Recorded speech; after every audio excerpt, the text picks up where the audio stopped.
যে আমাদের পশ্চিমবঙ্গে আজকে ইলেকশন কমিশনের যে লাইন, যে এরিয়া, যে জুরিসডিকশন, তার মধ্যে বাধ্য হয়ে আজকে আদালতকে ঢুকতে হলো।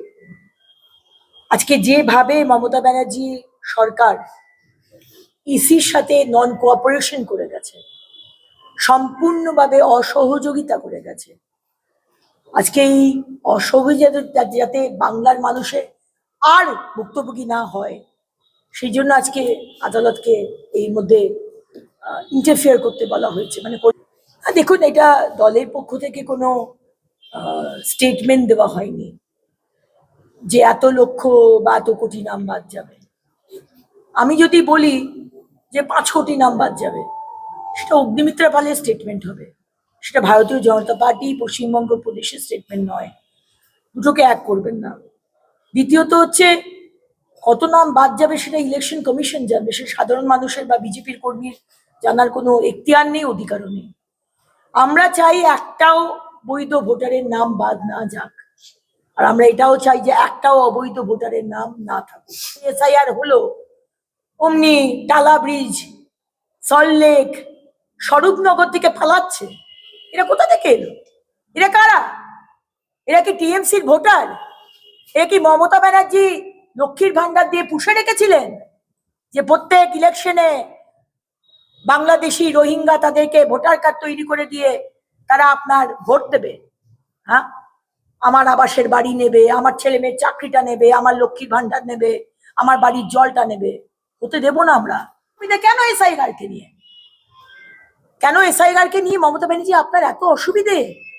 আপনি তো পার্লামেন্টে দাঁড়িয়ে 2005 সালে এক গুচ্ছ কাগজ ছুঁড়ে মেরেছিলেন।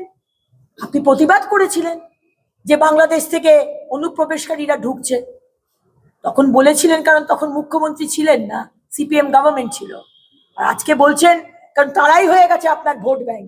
তাই পশ্চিমবঙ্গে 2026 বাংলার সংস্কৃতি, বাংলার মানুষকে বাঁচাতে চায়।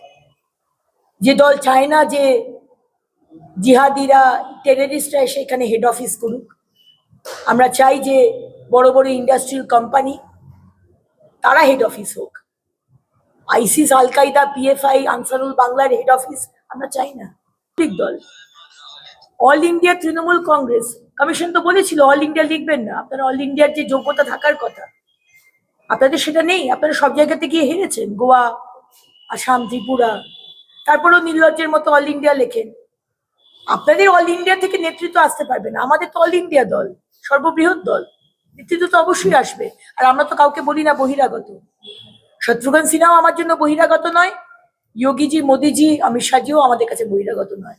পুলিশ হচ্ছে মমতা ব্যানার্জির ক্যাডার, তারা পুলিশ কম, তারা টিএমসির ক্যাডার। এবং কেন্দ্র ফোর্সের যে রোল 2024-এ আমরা দেখেছিলাম, আমি নিজে ক্যান্ডিডেট ছিলাম মেদিনীপুরে। We want happy.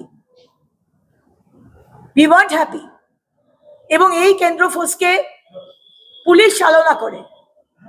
Booth rigging হচ্ছে এইদিকে, পুলিশ নিয়ে চলে গেল ওইদিকে। বাংলার মহিলাদের জন্য 1,500 সশক্তিকরণ আমরা করব, বাড়িতে বসে মহিলাদের সশক্তিকরণ।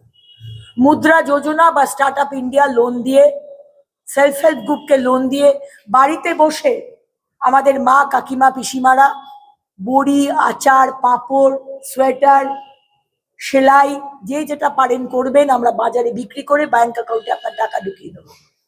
এটা হবে সশক্তিকরণ। আমরাও দেবো ভাতা, কিন্তু শুধু ভাতা নয়। তাই টিএমসির পথে আমরা চলি না, টিএমসি আমাদের অনুকরণ করে।